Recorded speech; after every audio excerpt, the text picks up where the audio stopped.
What's going on, everyone? This is Matthew Loop, best-selling author of Social Media Made Me Rich. Here's how it can do the same for you. And I'm pumped today because I'm speaking with Zuby. I'm going to give a formal introduction to him and just share how we connected through social media.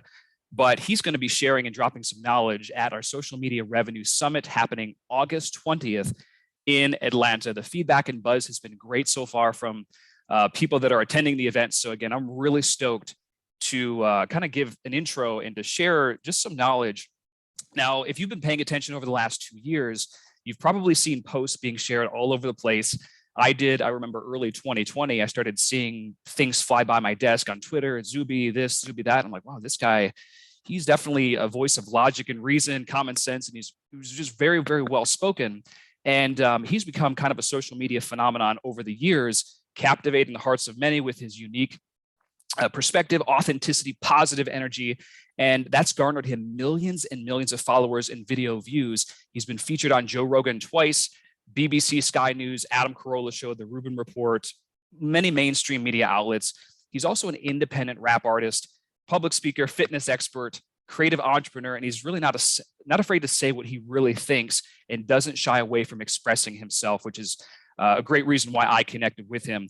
Now, if you like the idea of attracting an avalanche of new followers, notoriety, and greater profits without spending a dollar on social media advertising, you're going to want to be in the room during his morning session at our talk. So again, I'm really excited to introduce this man. I have a ton of respect and admiration because March 2020, Zuby, is when I think I came across your content initially. And there's a very bizarre time in the world, certainly. And I was just looking for people to connect with that were common sense, reasonable, that were just saying things that we should be saying and questioning and all these other things. So I began to follow you, and it seemed like, I don't know, every day there was a tweet of yours that had tens of thousands of retweets and just people liking and sharing. And I'm like, this guy is on fire. He just speaks the truth, but he just has a way of communicating and connecting with people. So I gravitated toward you more so from the authenticity. And of course, we have similar attitudes, values, and beliefs. But I also knew from a business and marketing element that, you know, you're very, very savvy. And I love paid advertising, paid traffic, because I can turn $1 into $5. That's cool. But you have mastered the organic side of things and really connecting on such a deeper level. So again, pumped to have you speaking. Zuby, how's it going, man? All good, Matthew. Thank you for the introduction. Yeah. No, like I said, I'm really excited to have you at our event. So give our attendees an idea of just a couple things that you will be talking about, just to make them salivate, because I know you've got a wealth of knowledge. Yeah, absolutely. Well, I've learned a lot over the years on social media about building a true audience and engagement and getting your message out there organically through different mediums. I've actually been on Facebook since 2004, been on Twitter since 2009, YouTube, I think since 2006, although it wasn't until much later that I really started putting content out there.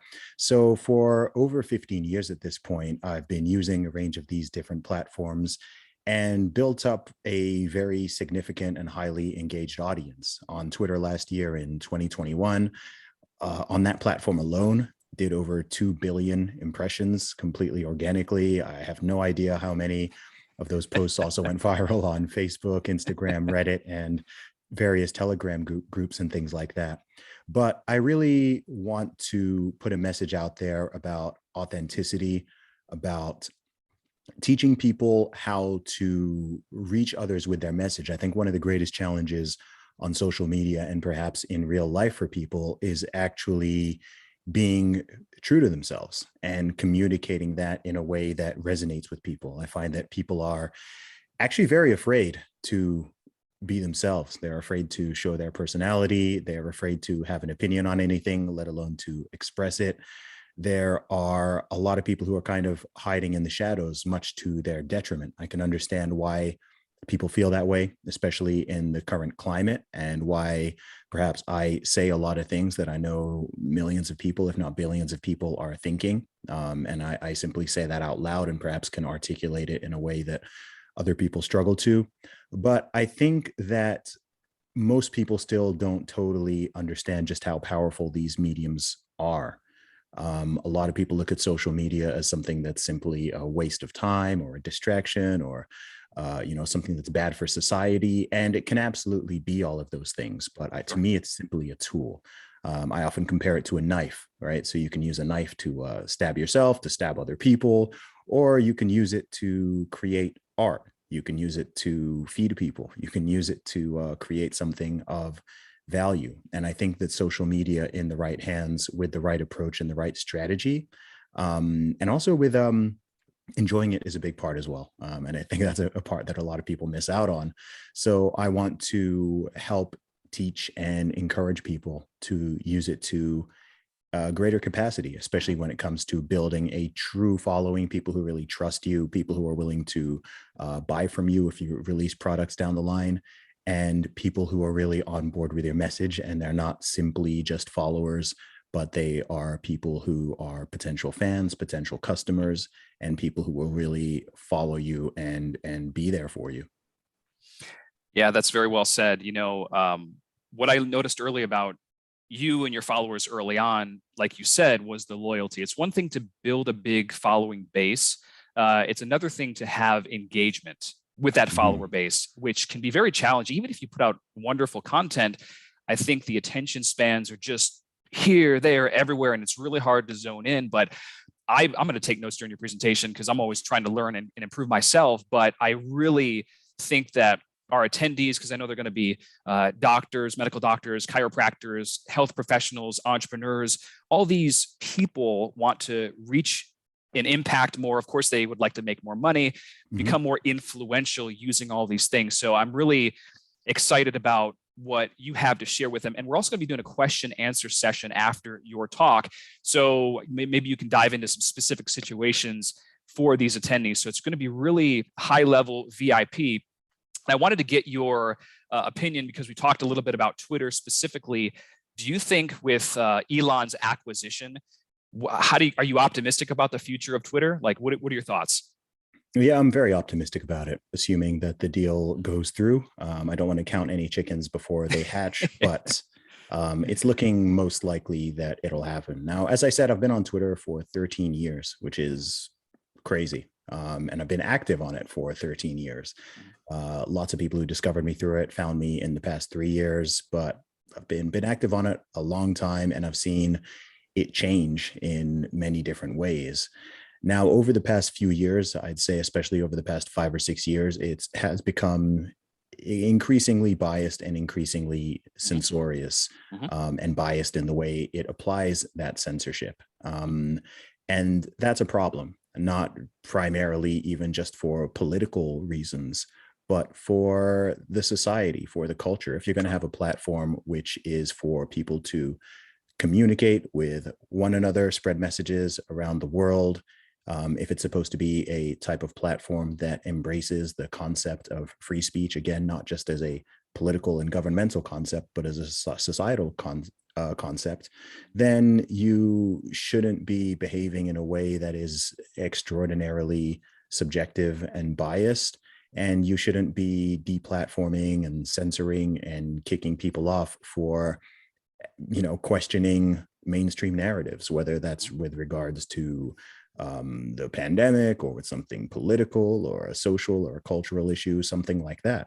If someone's out there making violent threats or plotting terroristic activities via a social media platform, that goes into the realm of criminality.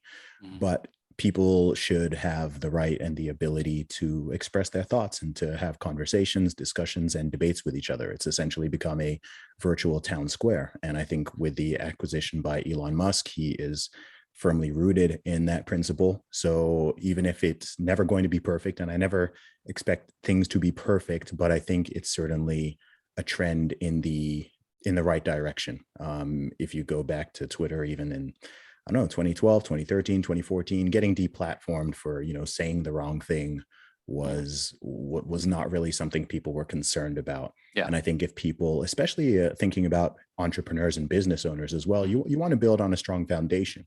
So of course, you don't want your entire business to be 100% reliant on a single social media platform. You should be Mhm. spread out there. You should, of course, have your email list and other ways of customer acquisition and making sales.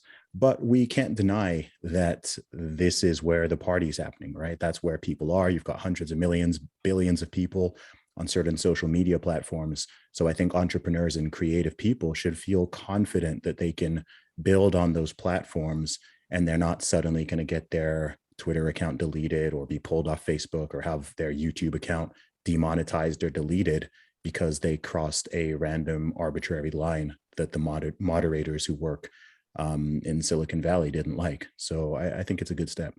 Yeah, I completely agree. I just got off a 60-day shadow ban on Twitter.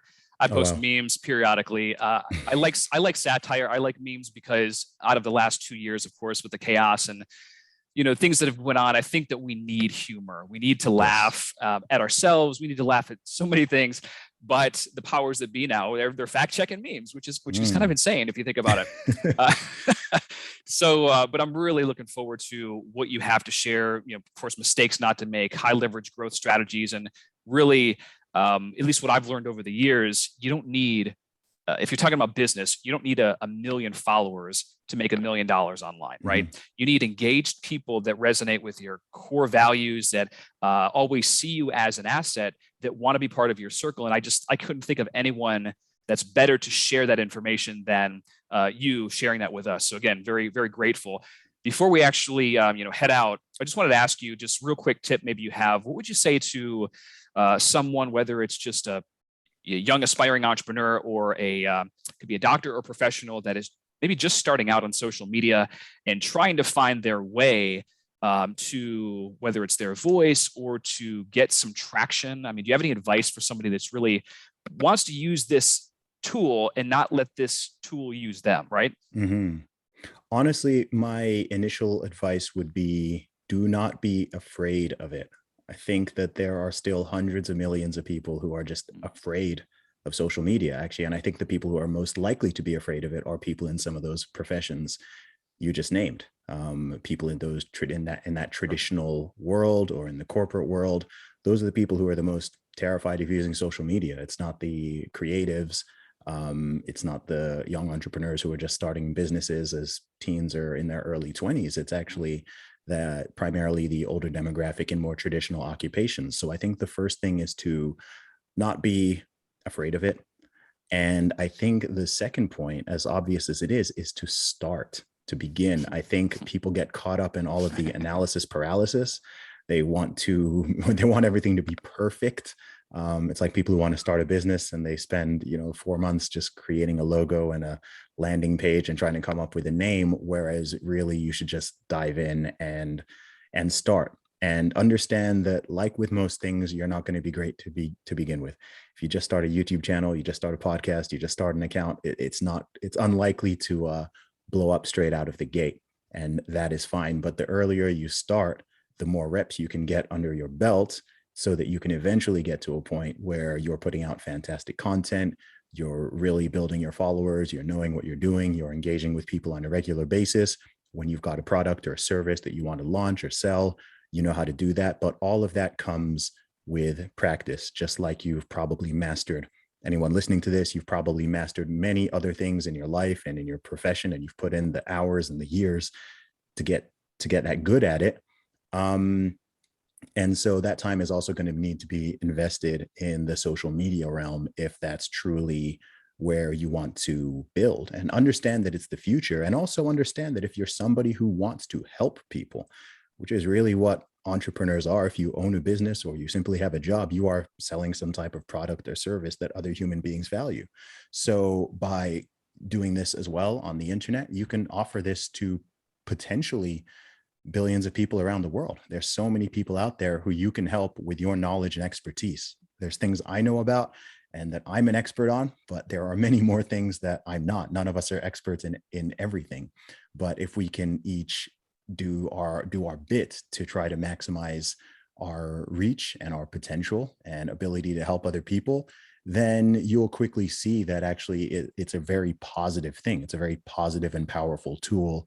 It's not just a cesspool of nonsense and distraction and negativity. It can be that if you make it that way, but it can also be the complete opposite. It can be something that's life-changing for you, for your social life, for your Mhm. business, for your revenue, whatever it is you're trying to build, there are, like I said, millions or billions of people out there who potentially want it and who you can potentially help. So I think if you frame it that way, don't be afraid of it and just get started, then I think those things combined to me are the first step.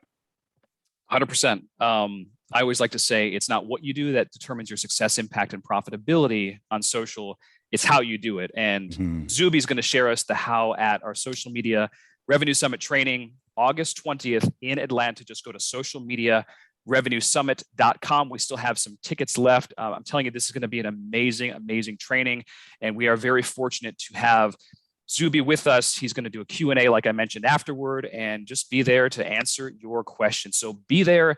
This event will not be live streamed. In life, you get rewarded for showing up, right? And you can't live stream something this impactful in this type of experience. So look forward to seeing everyone at our training. Zuby, thank you so much for being on this interview today with us. And they can find you where on social media? What are your handles? I am at Zuby Music. That's ZUBY Music on all platforms. Right on, brother. Appreciate you. Thank you. Thanks, Matthew. Appreciate it. All right, talk soon.